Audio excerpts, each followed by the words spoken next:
नमस्कार दोस्तों, कैसे आप सब लोग। उम्मीद करते हैं कि आप सब लोग होंगे स्वस्थ होंगे, मस्त होंगे, मजे में होंगे। दोस्तों, आज के इस वीडियो के अंतर्गत हम हमारी मांसपेशियों की जो गतिविधि होती है, मांसपेशियों के कार्य करने की जो क्रियाविधि होती है, उसके बारे में देखने वाले हैं। हम देखने वाले हैं कि हमारी मांसपेशियों के अंदर किस प्रकार से संकुचन उत्पन्न होता है और किस प्रकार से फिर वो सामान्य अवस्था में वापस आती हैं। तो ये सब कुछ आज के इस वीडियो के अंतर्गत हम एकदम डिटेल में पूरा देखने वाले हैं।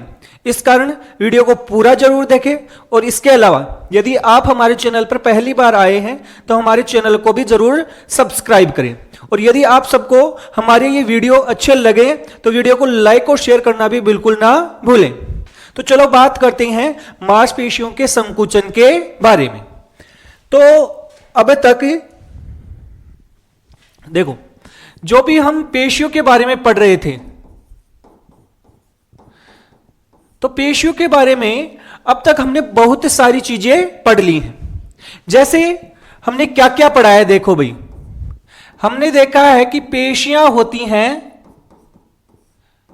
ये क्या है। इसके बाद में दूसरा हमने क्या देखा, पेशियों का या पेशियों के प्रकार देखे। और हमने देखे कि हमारी मांसपेशियां होती हैं वो तीन प्रकार की होती हैं। एक होती हैं कंकालीय पेशियां, एक होती हैं हमारी चिकनी पेशियां या जिन्हें अंतःरंग पेशियां कहते हैं। एक हमने देखा कि हृदय पेशियां। तो हमने पेशियों के प्रकार देखे। इसके अलावा और हमने क्या देखा, हमने पेशियों के कार्य भी पढ़े कि मुख्य रूप से हमारी पेशियां होती हैं वो कौन कौन से काम करती हैं। इसके अलावा हमने क्या पढ़ा है कि मुख्य रूप से जो कंकालीय पेशी होती है उसकी संरचना को पढ़ा। इसमें हमने मायोफाइबर, फिर उसके अंदर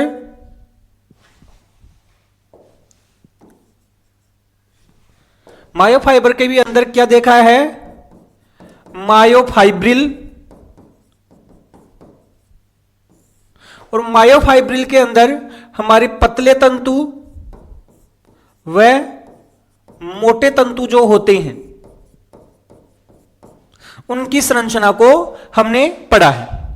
तो ये सब कुछ इस वीडियो के अंतर्गत हम पढ़ चुके थे।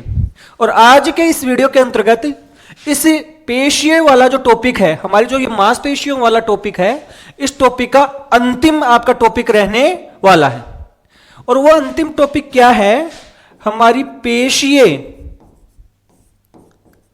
संकुचन की क्रियाविधि। हम देखने वाले हैं कि हमारी मांसपेशियां होती हैं वो किस प्रकार से संकुचित होती हैं। और यही आज के इस वीडियो का मुख्य टॉपिक रहने वाला है। तो चलो बात करते हैं पेशीय संकुचन की क्रियाविधि के बारे में।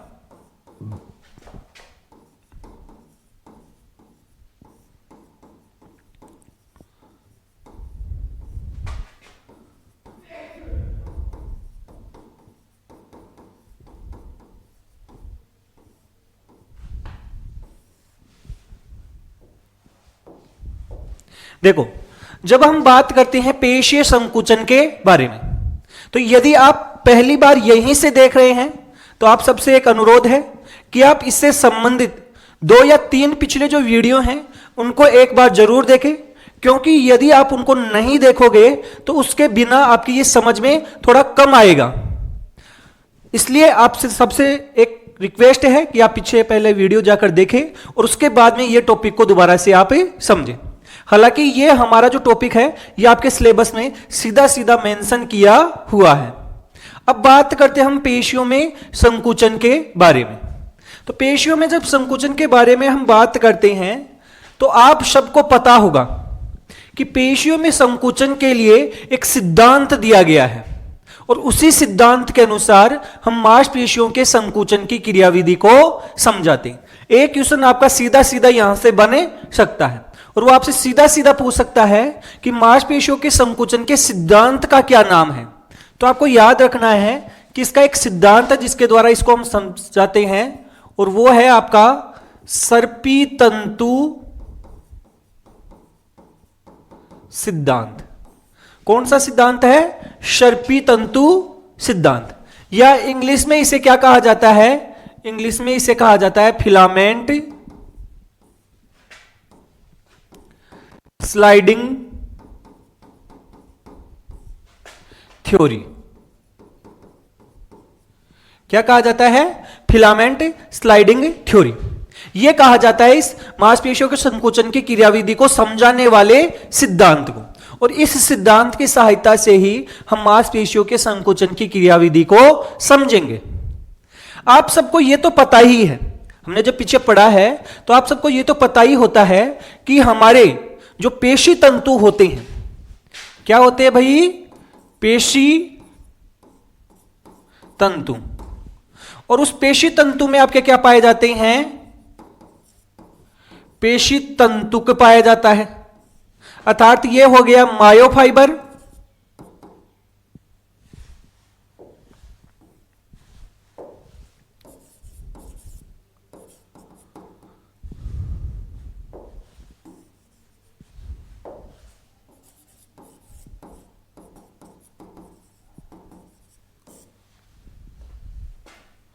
और ये हो गया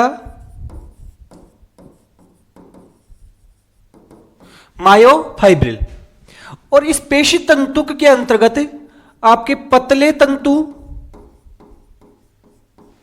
और मोटे तंतु पाए जाते हैं। पतले तंतु और मोटे तंतु पाए जाते हैं। जो पतला तंतु बना है उसमें मुख्य रूप से आपकी कौन सी प्रोटीन होती है? एक्टिन प्रोटीन होती है। मुख्य रूप से कौन सी प्रोटीन? एक्टिन। और मोटे तंतु होते हैं उनमें मुख्य रूप से कौन सी प्रोटीन पाई जाती है? मायोसिन प्रोटीन पाई जाती है। कौन सी प्रोटीन? मायोसिन। ये हमने पीछे पढ़ा हुआ है। अब देखो ये सिद्धांत क्या कहता है, ये थ्योरी क्या कहती है? ये थ्योरी बोलती है कि जो हमारा मोटा तंतु होता है अर्थात मायोसिन वाला तंतु होता है वो बनाता है हमारा ए बैंड, और ए बैंड होता है उसके ऊपर फिर आपके क्या होते हैं? पतले तंतु होते हैं, वो आच्छादित होते हैं। अर्थात मायोसिन के तंतुओं पर, मोटे तंतुओं पर ये आच्छादित होते हैं। अब क्या होता है कि जैसे ही आपके ये पतले तंतु हैं, एक्टिन के तंतु हैं, वो आपके क्या होते हैं कि मायोसिन पर फिसलते हैं, और जब ये फिसलते हैं तो ये केंद्र की ओर आते हैं। किस ओर आते हैं? केंद्र की ओर। अर्थात बीच में जो एम रेखा थी ना, जो आपके मोटे तंतु में एम रेखा, उसकी ओर खींचते हैं। और खींचने के कारण से जो हमारा सार्कोमियर था, अर्थात दो जेड लाइनों के बीच का जो क्षेत्र था वो क्या हो जाता है? छोटा। पहले इतना बड़ा था, तो मान लो धीरे धीरे वो खींचने से क्या हो जाता है? छोटा हो जाता है। यह आपको ध्यान रखना है कि ये थ्योरी क्या बोल रही है। ध्यान से सुनना। थ्योरी का मेन मकसद क्या है कि पतले तंतु होते हैं, पतले तंतु मोटे तंतुओं पर क्या करते हैं? फिसलते हैं। मोटे तंतुओं पर फिसलते हैं। अभी मैं आपको दिखाऊंगा कैसे क्या पूरी प्रोसेस होती है। एक बार इस सिद्धांत को थोड़ा सा समझ लो कि पतले तंतु होते हैं वो मोटे तंतुओं पर फिसलते हैं, जिससे क्या होता है? जिससे आपके क्या होता है कि जेड रेखाएं पास आ जाती हैं तथा सार्कोमियर की लंबाई होती है, सार्कोमियर की लंबाई कम हो जाती है। और जैसे ही सार्कोमियर की लंबाई कम होती है तो आपकी पेशियों में भी क्या हो जाता है? पेशियों की लंबाई भी एक तरीके से कम हो जाती है, उनका क्या हो जाता है? संकुचन हो जाता है। अब ये कैसे होता है पूरी प्रोसेस को तो हम समझने वाले हैं, लेकिन इस सिद्धांत की मेन चीज यह है कि पतले तंतु होंगे वो फिसल जाएंगे किस पर? मोटे तंतु पर। और इसी कारण से इसका नाम है सर्पी तंतु सिद्धांत। सर्पी का मतलब हो गया विसर्पण करते हैं, एक दूसरे के ऊपर फिसलते हैं, और तंतु का मतलब ये मोटे तंतु और पतले तंतु से है। तो चलो अब इसको हम पूरा देखते हैं। देखो भाई, सबसे पहले तो आपको एक चीज तो पता होगी कि ये हमारा मान लो क्या है, मायोफाइबर पेशी तंतु है, और उसके अंदर की तरफ क्या पाए जाते हैं? पतले पतले तंतु पाए जाते हैं।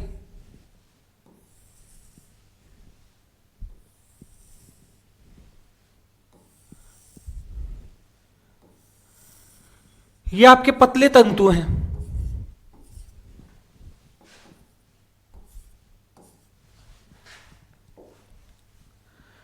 अब देखो, ये मायोफाइबर हो गया। मायोफाइबर के अंदर आपका तरल पदार्थ भरा हुआ है, कहने का मतलब इसका कोशिका द्रव्य, जीव द्रव्य भरा हुआ है, जिसे हम क्या कहते हैं? सार्कोप्लाज्म कहते हैं। क्या कहते हैं भाई? सार्कोप्लाज्म। और इसी सार्कोप्लाज्म में आपको यह भी पता होगा कि आपकी अंतः प्रद्रव्य जालिकाएं पाई जाती हैं। क्या पाई जाती हैं? अंतः प्रद्रव्य जालिकाएं। और जो अंतः प्रद्रव्य जालिकाएं होती हैं उनको हम यहां पर क्या कहते हैं? Sarcoplasmic reticulum. यह भी हमें पहले से ही पता है कि इन्हें क्या कहा जाता है? Sarcoplasmic reticulum.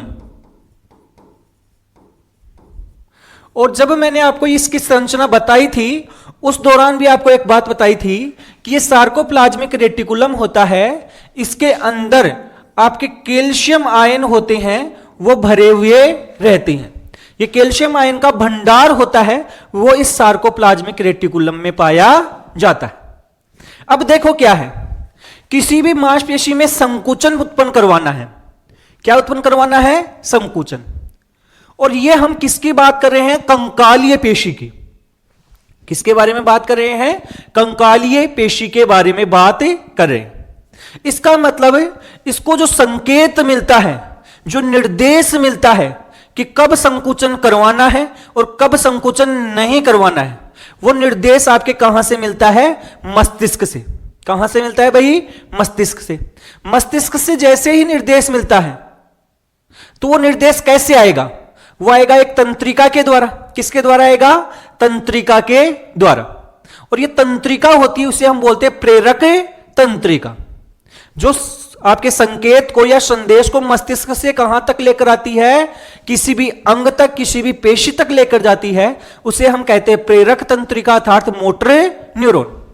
तो इसका संकुचन का संदेश है, ये ऐसे मान लो हमारा मस्तिष्क बैठा है। क्या बैठा है? मस्तिष्क। और मस्तिष्क ने क्या दिया? एक संदेश। कैसा संदेश दिया? संकुचन का। भाई मांसपेशी के संकुचन का संदेश तो मस्तिष्क ही देगा ना। मस्तिष्क ने संदेश दिया, उस संदेश को लेकर कौन आया? एक तंत्रिका। हालांकि यह तंत्रिका होती है बहुत सारी न्यूरॉन से मिलकर बनी होती है, लेकिन इसको हम बोल रहे हैं कि यह तंत्रिका है। और इस तंत्रिका को हम क्या बोल रहे हैं? प्रेरक तंत्रिका। इसे क्या बोल दिया हमने? प्रेरक तंत्रिका। प्रेरक तंत्रिका है वो एक संदेश लेकर आ गई है। किसके पास? मांसपेशी के पास। अब मांसपेशी को इसको अपना संदेश देना है। क्या संदेश देना है? कि मस्तिष्क ने बोला है कि अभी आपको क्या होना है? संकुचित होना है। अब प्रेरक तंत्रिका को ऐसे बोलना तो आता नहीं है। अब जब बोलना नहीं आता है तो ये कैसे बताएगी?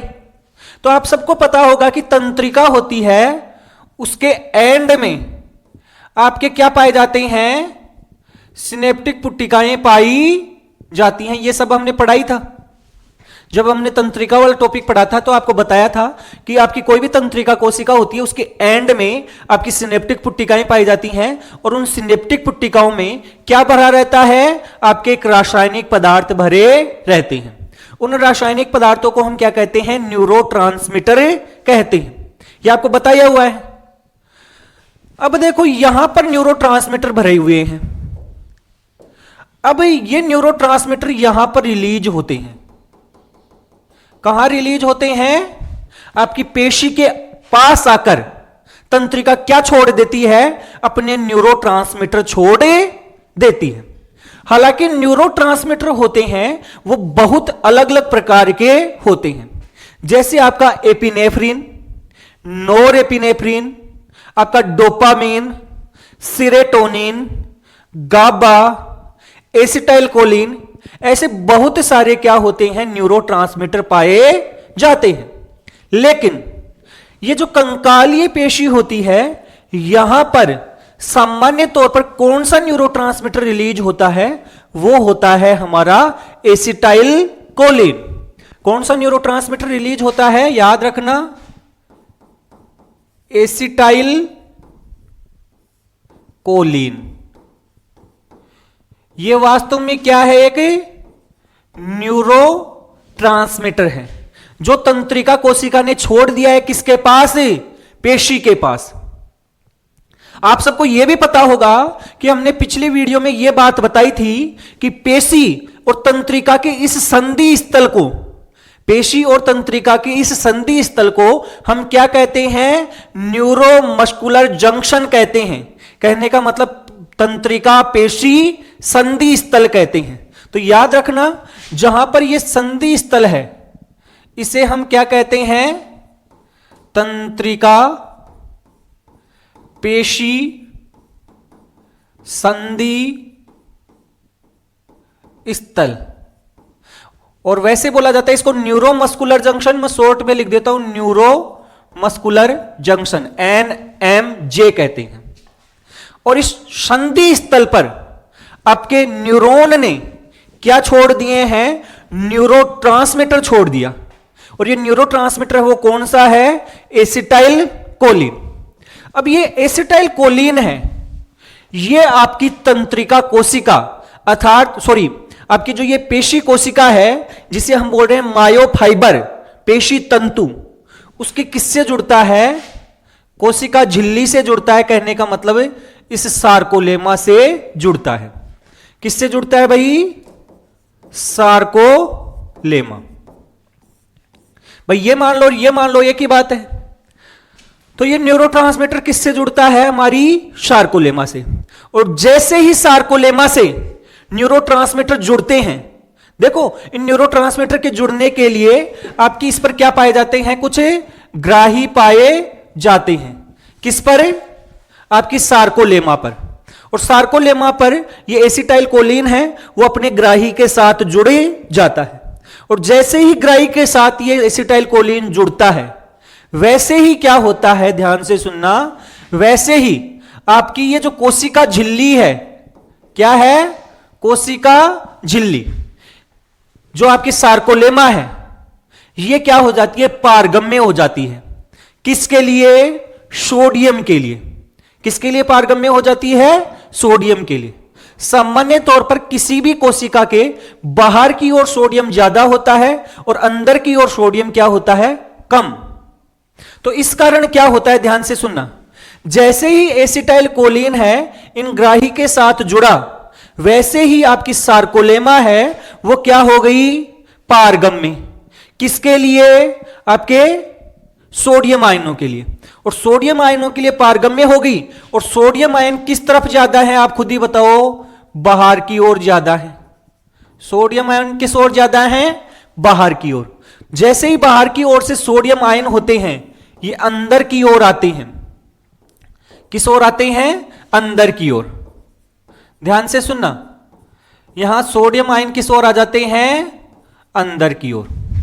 और जैसे ही सोडियम आयन अंदर की ओर आए, वैसे ही आपकी इस पेशी तंतु में अर्थात मायोफाइबर में क्या उत्पन्न हो जाता है? क्रियात्मक विभव उत्पन्न हो जाता है। क्या उत्पन्न हो जाता है?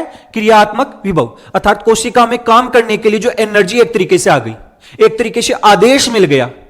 संकुचित होने का क्या मिल गया है? आदेश। अब जैसे ही आदेश मिला, जैसे ही ये सोडियम अंदर आया, वैसे ही क्या होता है, ध्यान से सुनो, वैसे ही आपके सार्कोप्लाज्मिक रेटिकुलम से क्या मुक्त हो जाता है? कैल्शियम आयन मुक्त हो जाते हैं।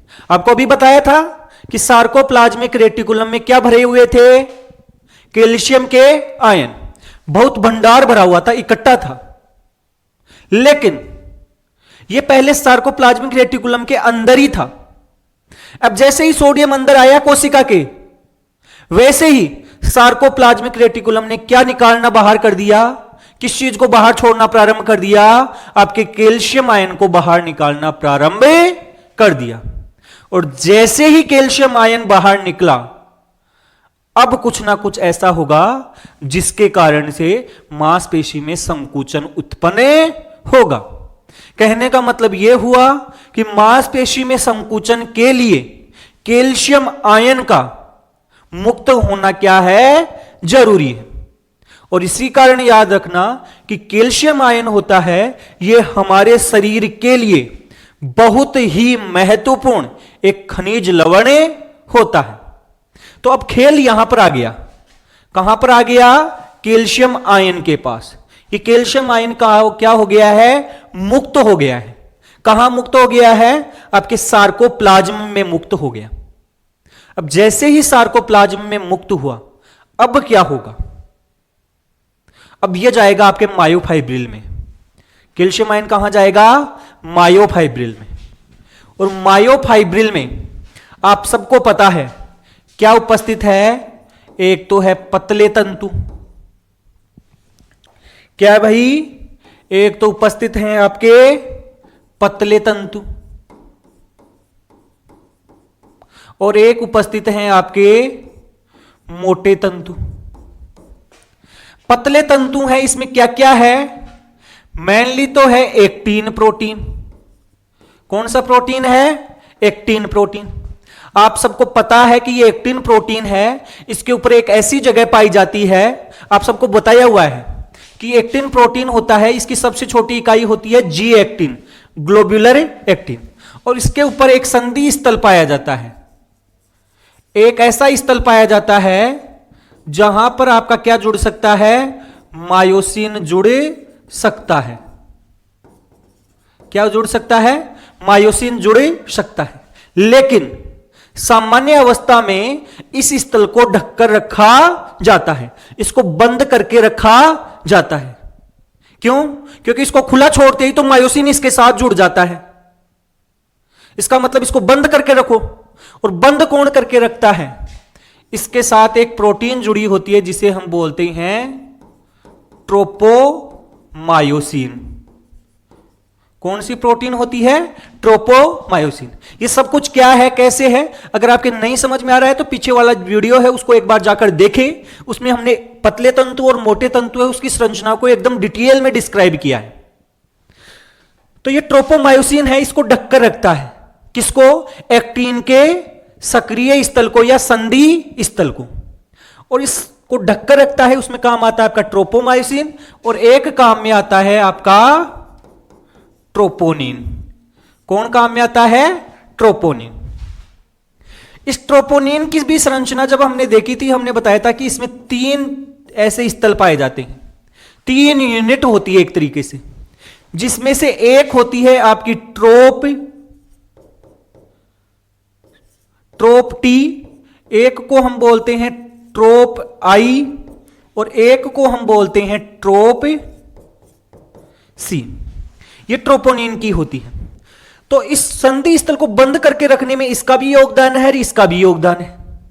अब देखो ये कैल्शियम आयन है ना, ये कैल्शियम आयन जैसे ही मुक्त हुआ, ये कैल्शियम आयन किसके साथ जुड़ जाता है? आपकी ट्रोप सी के साथ जुड़ जाता है, और ट्रोप सी को अपने साथ ले लेता है।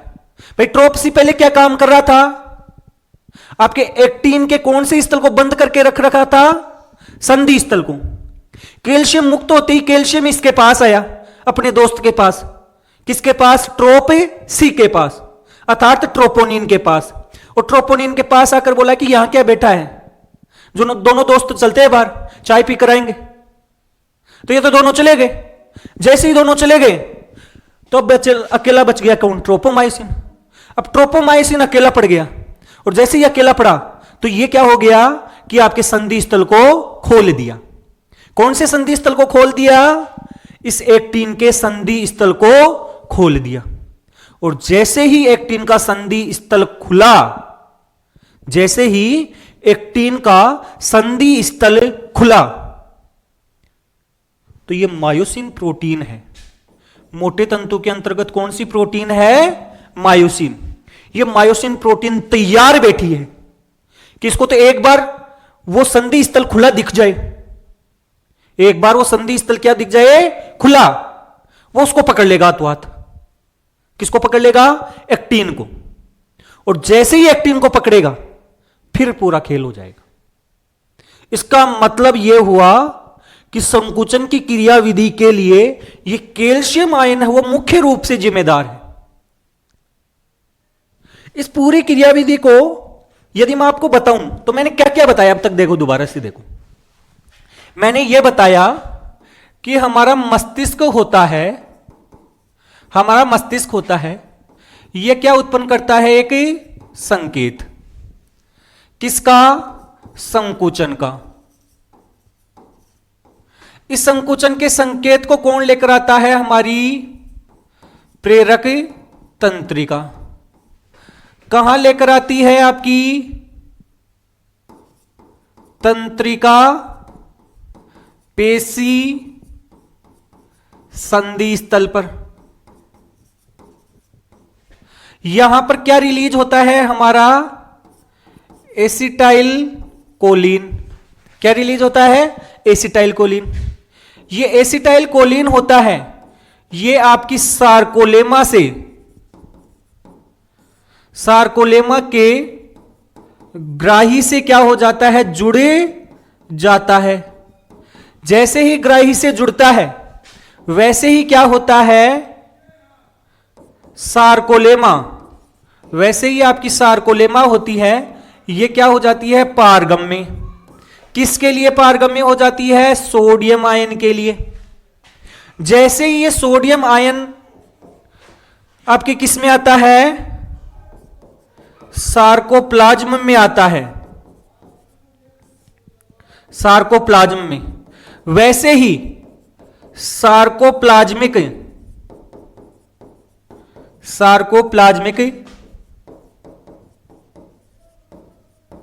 रेटिकुलम से क्या मुक्त हो जाता है? कैल्शियम आयन मुक्त हो जाते हैं। और ये कैल्शियम आयन मुक्त होते ही किसके साथ जुड़ जाता है?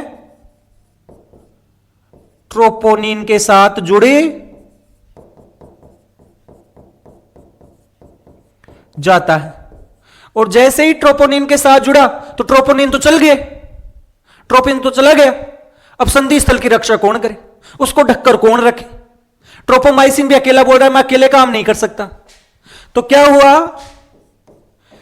एक्टिन प्रोटीन का संधि स्थल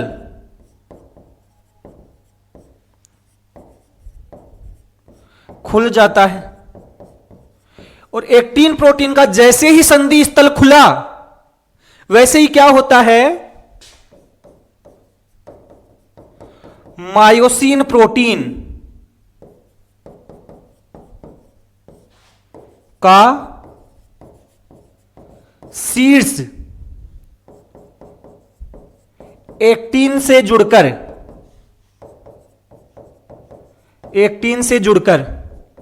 क्या बना लेता है?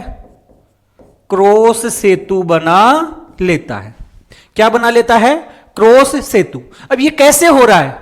आप वो सोच रहे होंगे कि ये पूरी प्रोसेस कैसे हुई है, उसको हम डायग्राम में देखेंगे, लेकिन एक बार दिमाग में बिठा लो कि क्या क्या प्रोसेस हुआ है इस दौरान। ये सारी प्रोसेस मैंने एक जगह इकट्ठी कर दी। अभी तक तो मैं बता रहा था और अब इसको मैंने क्या कर दिया? इकट्ठा। अब देखो इसको डायग्राम में देखते हैं।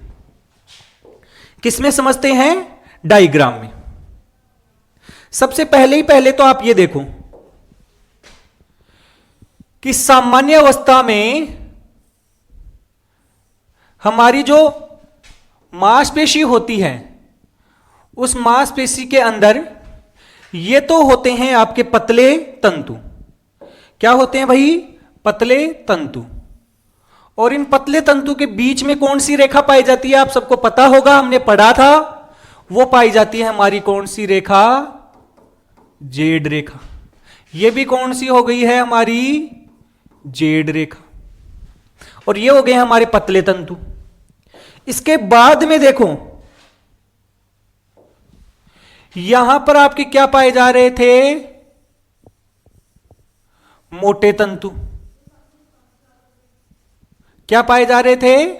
मोटे तंतु।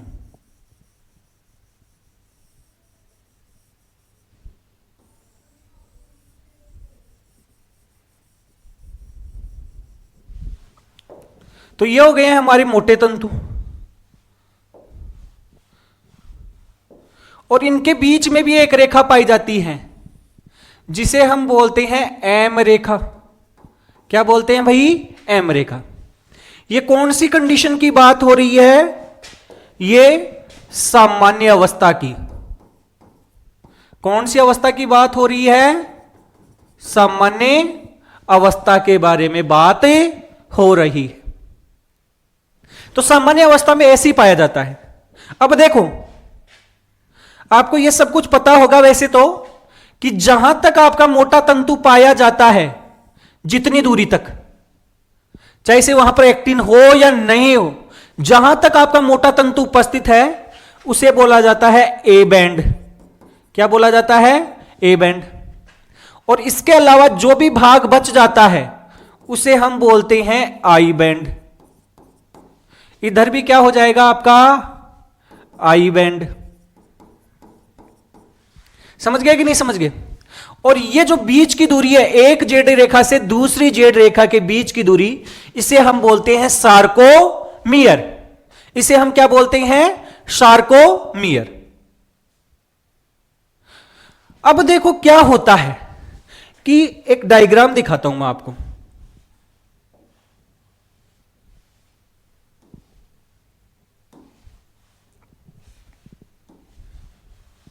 देखो आप यहां पर इस पूरी प्रोसेस को समझना। पहले नंबर पे क्या होता है? देखो, पहले नंबर पे क्या हो रहा है? देखो,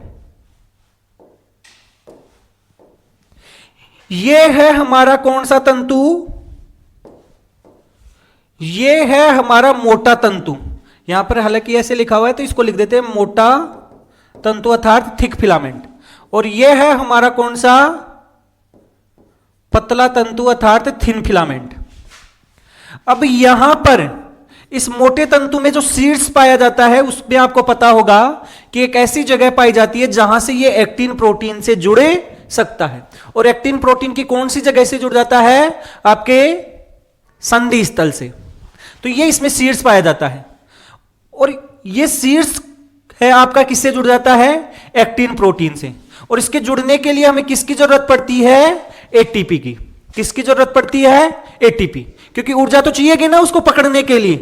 तो ये कैसे मिलता है ऊर्जा?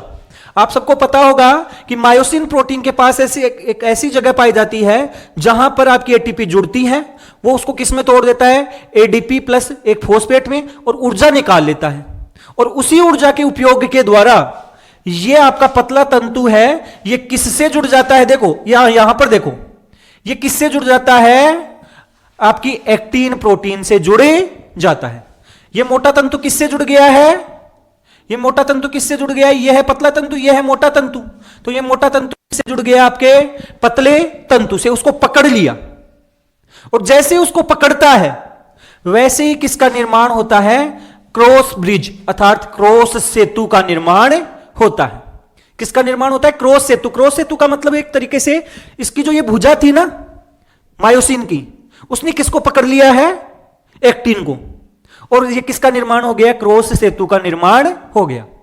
अब जैसे ही क्रॉस सेतु का निर्माण होता है, अब क्या होता है कि ये क्रॉस सेतु वाली जो ये भुजा है, ये वाली भुजा, जैसे मान लो आप ऐसे समझो, ये मेरे दोनों मोटे तंतु थे और इसके ऊपर की तरफ पतले तंतु थे। मैंने इन दोनों के द्वारा इसको पकड़ लिया। क्या कर लिया? पकड़ लिया। इसके लिए मेरे को किसकी जरूरत पड़ी? ऊर्जा की जरूरत पड़ी। पकड़ लिया मैंने एक्टिन को। अब पकड़ने के बाद में ये जो क्रॉस सेतु जो मेरे ये ऊपर की तरफ बन रहे हैं, ये दोनों की तरफ क्या होते हैं? सिकुड़ते हैं। ये अंदर की ओर खींचते हैं, ऐसे खींचते हैं। एक्टिन को पकड़ के किस तरफ खींचते हैं? अंदर की ओर। ये मेरी क्या है? एम रेखा। क्या है? एम रेखा। तो उसको खींचते हैं एक्टिन को किस ओर? एम रेखा की ओर। जैसे ही एम रेखा की ओर खींचेंगे तो आपकी ये दोनों जेड रेखाएं थी वो भी क्या आ जाएंगी? पास आ जाएंगी। आपका सार्कोमियर जो पहले इतना चौड़ा था वो अब कितना हो जाएगा? इतना सिकुड़ जाएगा। और जैसे ही सार्कोमियर में संकुचन होगा, आपकी मांसपेशी में भी क्या हो जाता है? संकुचन हो जाता है। तो ध्यान से सुनना कि ये क्रॉस सेतु है, ये आपका मुड़ जाता है और मुड़कर आपका क्या हो जाता है? इस एक्टिन को अपनी ओर खींच लेता है, जिसके कारण से एक्टिन प्रोटीन है वो सरक जाती है। किस पर सरक जाती है? आपकी मायोसिन वाले पे सरक जाती है। और इससे क्या होता है? आपकी सार्कोमियर की लंबाई छोटी हो जाती है और छोटी होने के बाद में आपका संकुचन उत्पन्न होता है। चलो इसको डायग्राम में वैसे देखते हैं।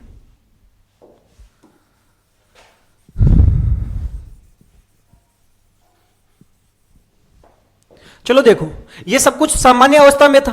अब संकुचन के समय में क्या होगा कि ये वाला जो मायोसिन है ये इसके साथ जुड़ जाएगा। किसके साथ? एक्टिन के साथ। एक्टिन को ऐसे पकड़ लेगा, ऐसे पकड़ लेगा। और जब ये पकड़ता है, इस पकड़ने को ही बोला जाता है क्रॉस सेतु। जब ये पकड़ लेता है ना तो इसी को क्या बोला जाता है? क्रॉस सेतु। और क्रॉस सेतु के बनने के लिए, किसको बनने के लिए? क्रॉस सेतु के बनने के लिए आपकी क्या जरूरी है? एटीपी। और एटीपी टूटता है जिससे क्या निकलती है? एडीपी प्लस एक फॉस्फेट। और यहां से क्या मुक्त होती है? ऊर्जा। और उसी ऊर्जा के द्वारा यह पकड़ने के बाद एक्टिन को क्या करता है? खींचता है। किस ओर खींचता है? एम रेखा की ओर। इन एक्टिन को किस ओर खींचता है? एम रेखा की ओर। इस एक्टिन को एम रेखा की ओर खींचता है, जिससे ये दोनों जेड रेखाएं भी क्या आ जाती हैं? आपकी पास में आ जाती हैं। और जिसके कारण से देखो, ए बैंड में कोई फर्क नहीं पड़ेगा। ए बैंड में कोई फर्क नहीं पड़ेगा, लेकिन आई बैंड होगा, ये क्या हो जाएगा? छोटा हो जाएगा। देखो मैं इसको दिखाता हूं डायग्राम के द्वारा।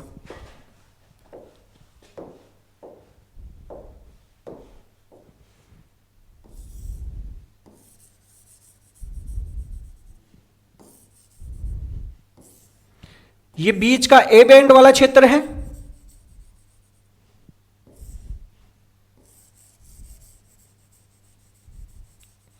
ये हमारा कौन सा क्षेत्र हो गया? ए बैंड वाला।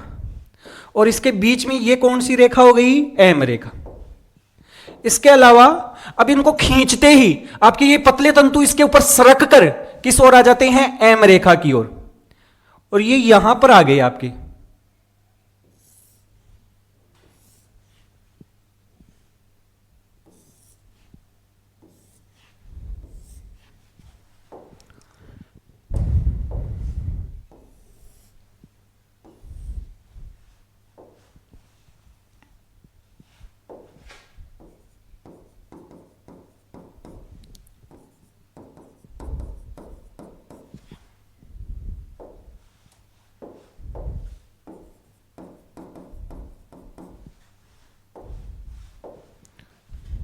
ये कौन सी अवस्था हो गई है हमारी?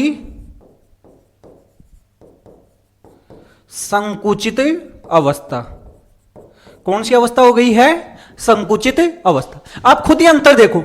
सामान्य अवस्था में आपके ये जो पतले तंतु थे ये थोड़े दूर थे, लेकिन जैसे ये संकुचित होगा तो ये अपनी ओर खींच रहा है। भाई ये बंद हो रहे हैं, ये अंदर की तरफ मुड़ रहे हैं, ऐसे मुड़ रहे हैं। तो वैसे ही आपके ये पतले तंतु किस ओर खिसक गए? अंदर की ओर खिसक गए।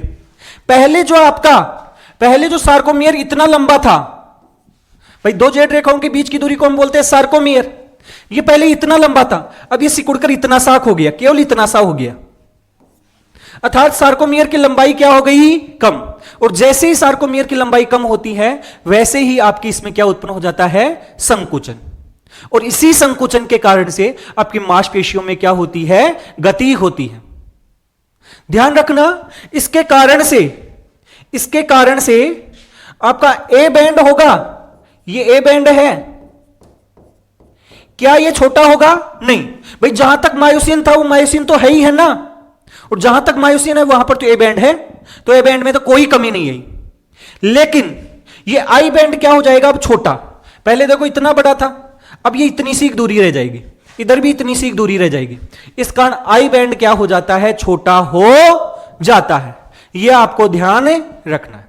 तो इस प्रकार से हमारी मांसपेशियों के अंदर संकुचन उत्पन्न होता है। क्या उत्पन्न होता है? संकुचन। अब संकुचन तो हो गया, लेकिन क्या हमेशा ये मांसपेशियां संकुचित अवस्था में ही रहेंगी? नहीं ना, मांसपेशियां हमेशा संकुचित थोड़ी रहेंगी, ये वापस अपनी सामान्य अवस्था में भी तो जाएगी। कब जाएगी? ये तब जाएगी जब आपके उस संदेश आया था वो समाप्त हो गया। वो संदेश आया था जो मस्तिष्क से आया था वो क्या हो गया? समाप्त। जैसे ही समाप्त हुआ तो एसिटाइल कोलिन है वो रिलीज होना बंद हो गया। जैसे ही एसिटाइल कोलिन रिलीज होना बंद हो गया वैसे ही आपका उस सार्कोप्लाज्मिक रेटिकुलम में कैल्शियम होता है वो वापस चला जाता है। कैल्शियम होता है वापस कहां चला जाता है? सार्कोप्लाज्मिक रेटिकुलम में। और सार्कोप्लाज्मिक रेटिकुलम में जैसे ही आपका कैल्शियम अंदर जाता है तो ट्रोपोनिन फ्री, वो तो चाय पीने गए थे, चाय पी ली, अब क्या? कैल्शियम तो वापस चला गया अपनी जगह, तो ट्रोपोनिन वापस अपनी जगह जाता है। ट्रोपोनिन जैसे ही गया वैसे ही ट्रोपोमाइसिन दोनों ने बात की और एक्टिव स्थल को क्या कर दिया? बंद। और एक्टिव स्थल को बंद किया तो ये क्रॉस सेतु आपका टूट गया। क्रॉस सेतु जो पकड़ रखा था ना वो जगह ही बंद हो गई, तो ये कैसे पकड़ेगा भाई? क्रॉस सेतु टूटा। जैसे ही क्रॉस सेतु टूटा वैसे ही ये एक्टिन के तंतु वापस अपनी सामान्य अवस्था में चले जाते हैं और उस प्रकार से वापस से मांसपेशी होती है अपनी सामान्य अवस्था में आ जाती। तो सामान्य अवस्था में कैसी आती है? देखो, संकुचन तो आप समझ ही गए। अब हम देखते हैं सामान्य अवस्था।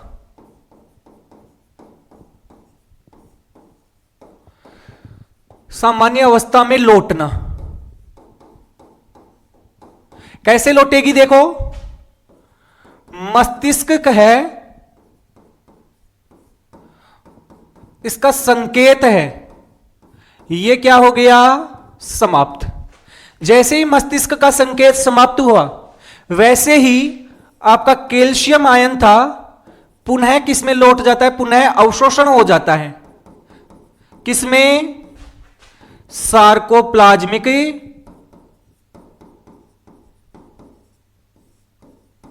रेटिकुलम में। और जैसे ही सार्कोप्लाज्मिक रेटिकुलम के अंदर ये गया वैसे ही अब ट्रोपोनिन हो गया फ्री, और ट्रोपोनिन फ्री हो गया तो इन्होंने वापस किसको बंद कर दिया? एक्टिन के सक्रिय स्थलों को, संधि स्थलों को क्या कर दिया? बंद। ट्रोपोनिन मुक्त एवं एक्टिन के संधि स्थल को पुनः ढक लेते हैं। जैसे ही उनको पुनः ढक लिया वैसे ही आपका क्रॉस सेतु होता है,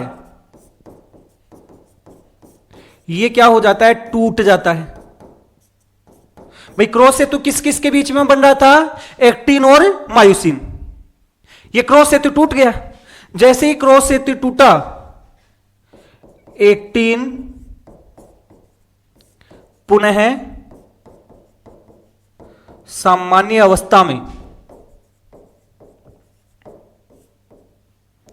चला जाता है। एक्टिन वापस अपनी कौन सी अवस्था में चला जाता है? सामान्य अवस्था के अंदर चला जाता है और हमारी मांसपेशी होती है वो सामान्य अवस्था में आ जाती। तो ये सब कुछ हमने किसके बारे में देख लिया? मांसपेशियों के संकुचन के बारे में और उसके शिथिलन के बारे में। अब इसके बाद में एक चीज और समझ लो कि मांसपेशियों के अंदर जो हमारी मांसपेशियां होती हैं, इसके अंदर आपका एक तो पाया जाता है ग्लाइकोजन, ये बताया हुआ है मेरा, और एक पाया जाता है आपका एक विशेष प्रकार का वर्णक जिसे हम बोलते हैं मायोग्लोबिन।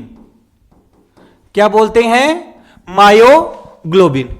और ये मायोग्लोबिन होता है, ये लाल रंग का होता है, ये मांसपेशियों में पाया जाता है, और ये क्या करता है? ऑक्सीजन को संग्रहित करके रखता है, जिसके कारण जब भी कभी मांसपेशियां होती हैं वो अत्यधिक संकुचित होती हैं, शिथिल होती हैं, तो उस अवस्था में उसको ऑक्सीजन की उपलब्धता करवा सके, जिससे कि उसको क्या मिल सके? ऊर्जा मिल सके। ये सुनिश्चित करते हैं, और ग्लाइकोजन भी ये सुनिश्चित करता है। अब देखो क्या होता है कि मांसपेशी यदि अत्यधिक तेज गति से संकुचित होती हैं,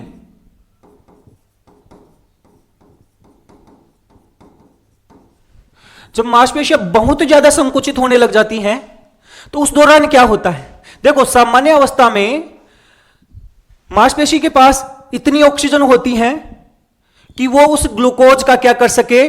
ब्रेक डाउन कर सके, उसको तोड़ सके और तोड़कर ऊर्जा निकाल सके। लेकिन जब हम बहुत ज्यादा काम करते हैं, मांसपेशियों में बहुत ज्यादा संकुचन होता है, उस दौरान क्या होता है कि हमारी मांसपेशियों के पास उतनी ऑक्सीजन उपलब्ध नहीं हो पाती है, और जब उतनी ऑक्सीजन उपलब्ध नहीं हो पाती है तो हमारी मांसपेशियां अवायवीय शोषण करने लग जाती हैं, और जैसे ही अवायवीय शोषण होता है, आपका ग्लूकोज होता है ये आपका लेक्टोज में बदलने लग जाता है। किसमें? सॉरी, लैक्टिक अम्ल में बदलने लग जाता है। किसमें बदलने लग जाता है? लैक्टिक अम्ल में।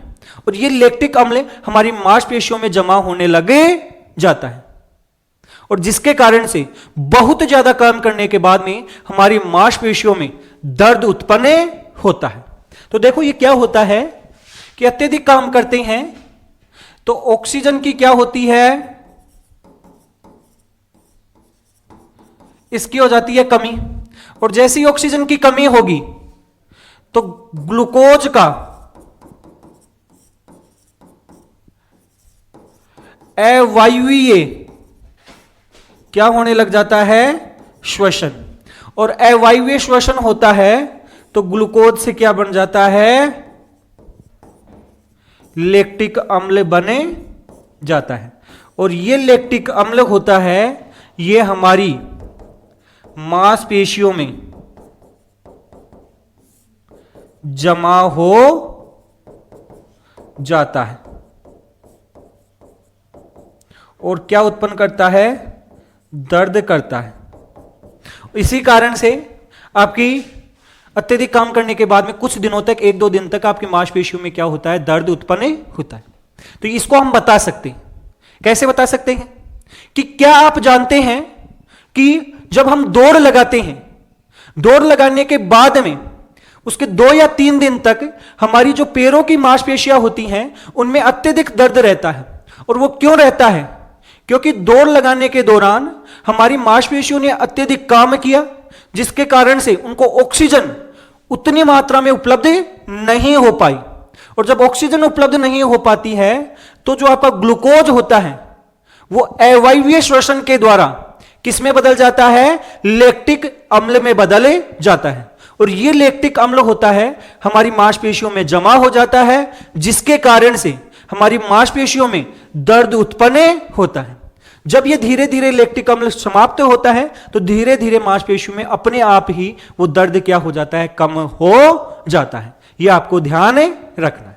तो ये सब कुछ हमने मांसपेशियों के संकुचन के बारे में बताया। तो इस प्रकार से हमारी जो पेशियां थी, हमारे जो पेशियों वाला जो टॉपिक था, जिसके अंतर्गत हमने पेशियों के प्रकार, उनकी संरचना और उसके अलावा उनके कार्य और उनके संकुचन की क्रियाविधि को समझा। आप सबको हमारा ये वीडियो है ये कैसा लगा है? अगर अच्छा लगा है तो वीडियो को लाइक और शेयर जरूर करना भाई, क्योंकि इसको बनाने में बहुत मेहनत लगती है। और इसके अलावा यदि आप हमारे चैनल पर पहली बार आए हैं तो हमारे चैनल को सब्सक्राइब जरूर करें। धन्यवाद।